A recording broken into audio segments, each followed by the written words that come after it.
Hi there, today we're making nettle gnocchi, perfect way to get rid of some of your pesky garden weeds. So to start off with, we have 100 grams of nettle tops. They've been blanched in boiling water and refreshed in cold, and then I've just squeezed the water out. Next after that we have mashed potato. Mashed potato, that's 300 grams, just plain mashed potato. Plain flour, 150 grams of that, and 2 eggs. Very simple to make. So what we're going to do is we just take the bowl of a blender, we're going to put the eggs into there.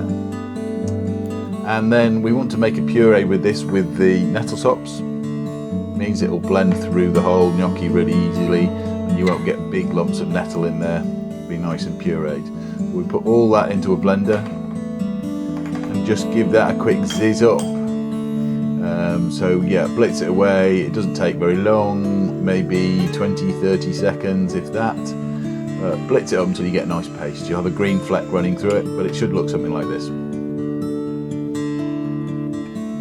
Okay, so now take a bigger bowl, scrape your nettle and egg mix into there.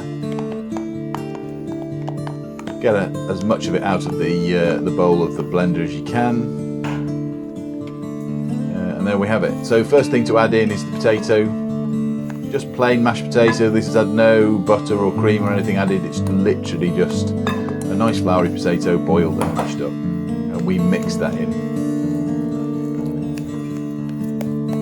Get it well mixed in. You want to get all the lumps out of it. And once it looks a bit like this, give it a good season.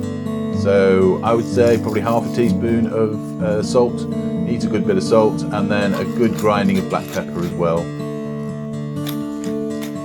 Great to season it at this point because it will mix in much better than trying to season it at the end.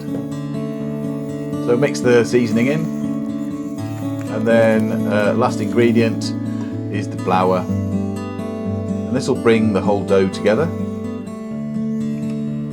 So mix this in and you'll see it start to form into a solid dough.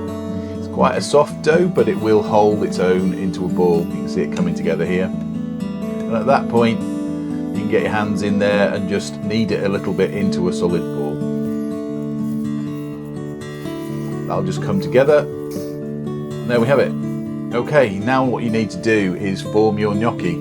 So I'm going to flour the surface. The dough can be a little sticky, so plenty of flour down there. And then you just need to knead this ball slightly, just to get it into one solid piece. I've rolled it now into a sort of sausage shape. I want to divide it into 4. So cut it in half, and then each half into half again, and then we have nice 4 pieces.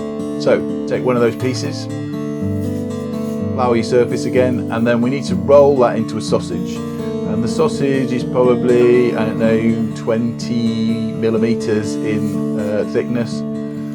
So roll it out into a nice even sausage, and then you can make your little pillow-shaped gnocchi. And the way I do that is really simply just take a knife and cut off small sections. I'd say probably 2 centimetre sections. I cut them into nice even pieces, and then once they're done, I just sort of nip them into this little pillow shape. You can see there that it's in a pillow shape.